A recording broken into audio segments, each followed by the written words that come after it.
A silent countdown has begun, not due to hardware failure or age, but because Microsoft has chosen to end the road for millions of devices. Right now, as you read this, there is a chance the device in front of you has been marked for obsolescence, not because it is broken, slow, or outdated, but because Microsoft decided it should be. Windows 10 support officially ended on October 14, 2025, and if you own one of the estimated 240 million computers worldwide that cannot run Windows 11, you just discovered your perfectly functional machine comes with an artificially imposed shelf life. The hardware did not fail. Your processor still works. Your memory is fine. Yet somewhere in a corporate boardroom, a decision was made that your computer, capable of browsing the web, editing documents, streaming video, and handling every task you throw at it, no longer deserves security protection. Microsoft did not wait for your device to become unusable. It simply drew a line in the sand and declared millions of functional computers incompatible with the future. This is not a story about technology getting old. This is about 240 to 400 million working computers being pushed toward landfills because they lack a specific security chip that experts say provides minimal real-world protection for most users. The environmental cost could exceed 700 million kilograms of electronic waste, roughly the weight of 70 Eiffel Towers.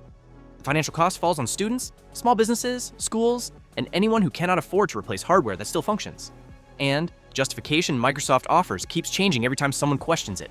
When Microsoft unveiled Windows 11 on June 24, 2021, the announcement included system requirements that immediately triggered widespread confusion and backlash across the technology community.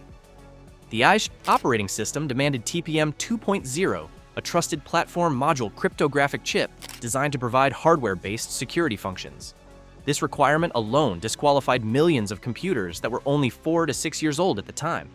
The exclusion was particularly puzzling because many computers manufactured between 2015 and 2017 contained TPM 1.2, an earlier version of the same technology that provides most of the same security capabilities. Microsoft drew a hard line, stating only TPM 2.0 would be acceptable, despite the fact that TPM 1.2 had been considered adequate security infrastructure for years. Even more controversial was the processor restriction.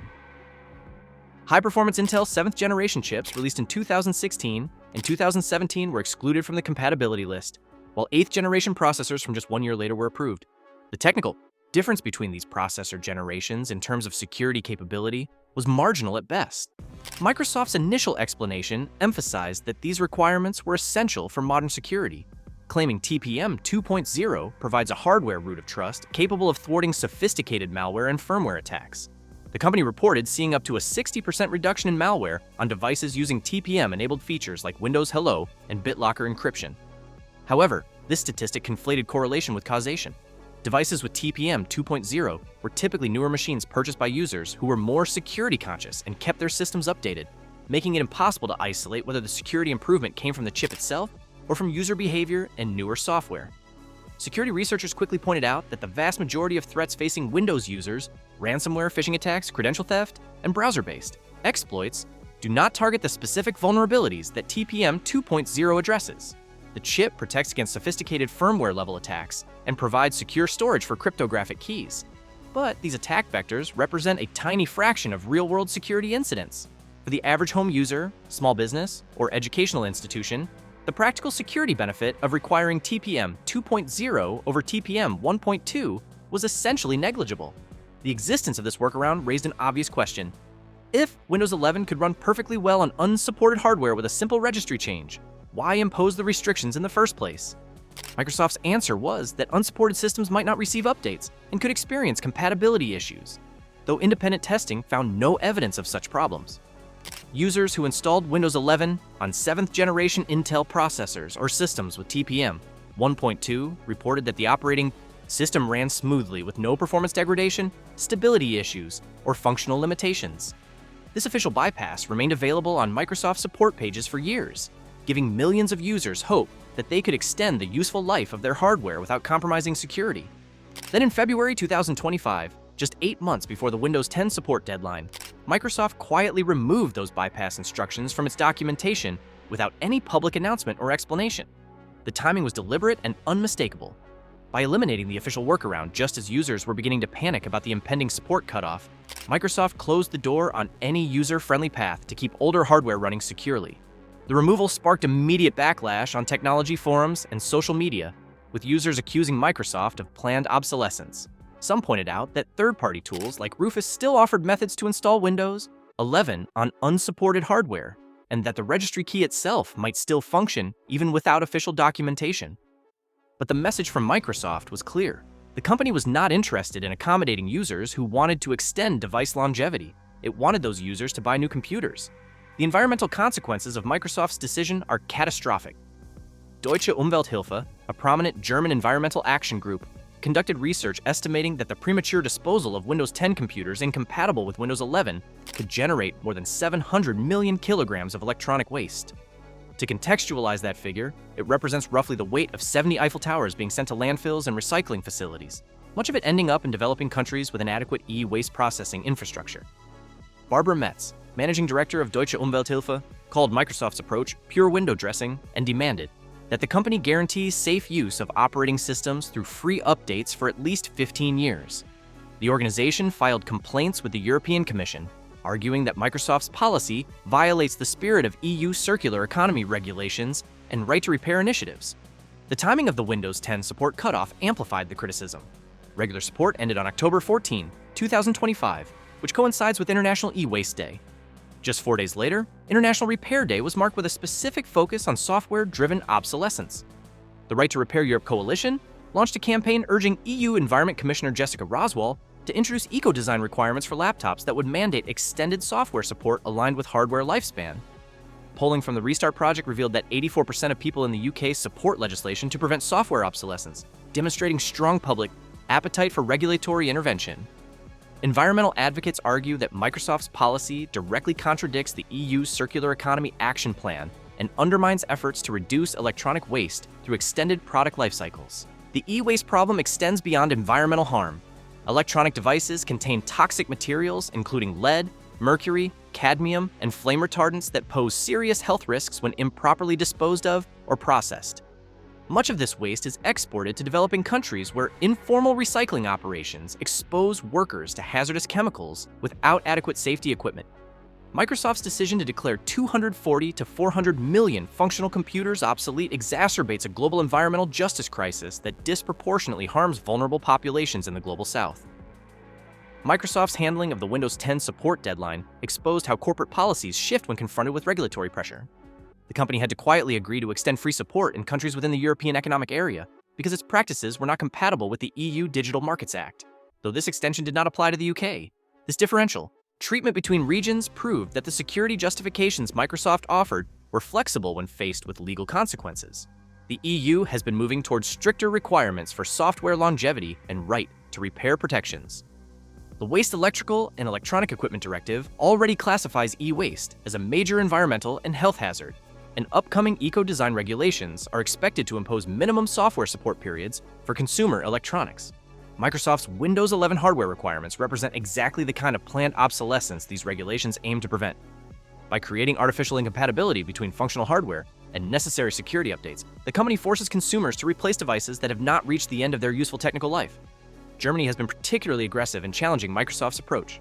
Deutsche Umwelthilfe has called for legal obligations requiring computer manufacturers and operating system developers to provide at least 15 years of free security updates for all software-dependent devices.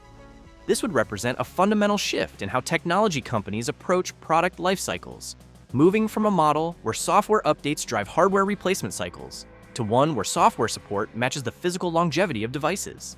Such regulations would likely face intense lobbying opposition from hardware manufacturers and software companies that benefit from forced upgrade cycles. But the environmental and consumer protection arguments are becoming increasingly difficult to ignore. The consequences of Microsoft's policy fall hardest on those least able to afford new hardware. An estimated 240 million computers worldwide cannot meet Windows 11 requirements, despite being fully functional for everyday tasks. These devices are not concentrated in wealthy countries where users can easily afford replacements. Universities in developing countries rely on donated or budget computers from 2015 to 2018 for student labs. Small businesses operate on thin margins where replacing 10 workstations could consume 6 months of profit. Schools that finally secured funding for computer equipment 5 to 7 years ago now face the prospect of those investments becoming security liabilities. Consider the specific impact on healthcare settings.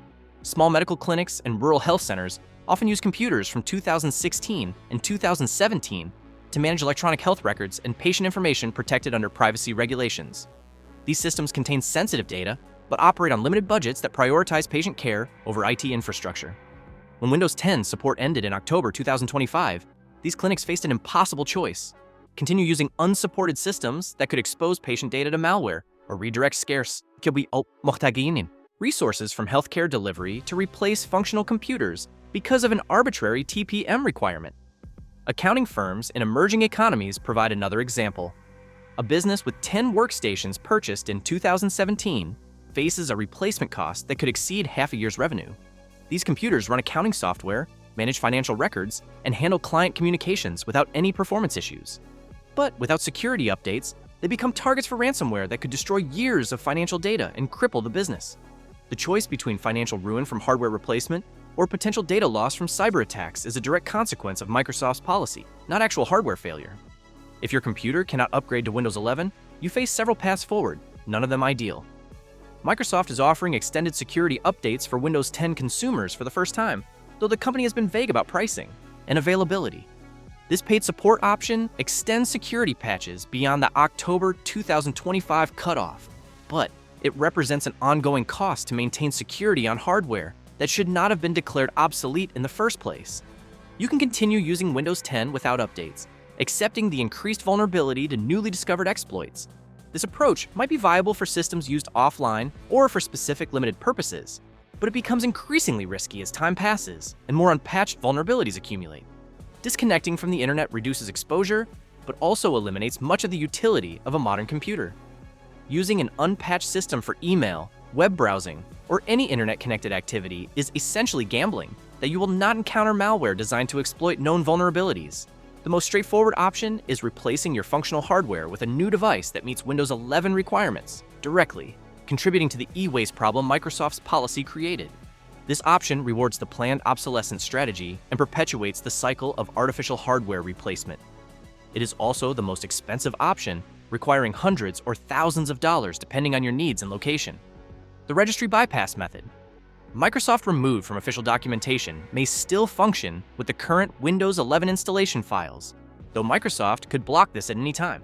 Third-party tools like Rufus offer installation methods that circumvent the TPM and CPU requirements through different technical approaches.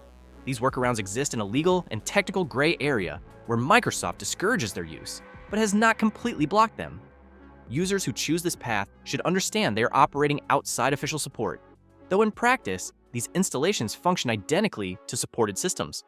Microsoft's approach to Windows 10 and 11 represents a broader pattern in technology where companies use software to control hardware life cycles for profit maximization rather than user benefit or environmental sustainability.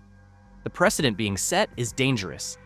If operating system developers can arbitrarily declare functional hardware obsolete through artificial compatibility restrictions, consumers lose control over devices they own. The right to use a product you purchased becomes contingent on corporate decisions that prioritize sales over longevity. The question now is whether enough regulatory pressure will force technology companies to change course, or whether Microsoft's Windows 11 strategy becomes a template for accelerating replacement cycles across the industry. The 240 to 400 million computers caught in this manufactured obsolescence crisis represent both an environmental disaster and a test case for whether consumer protection and sustainability principles can overcome corporate profit motives in the digital age. Like the video, share it with others, and subscribe to stay ahead of every major tech update.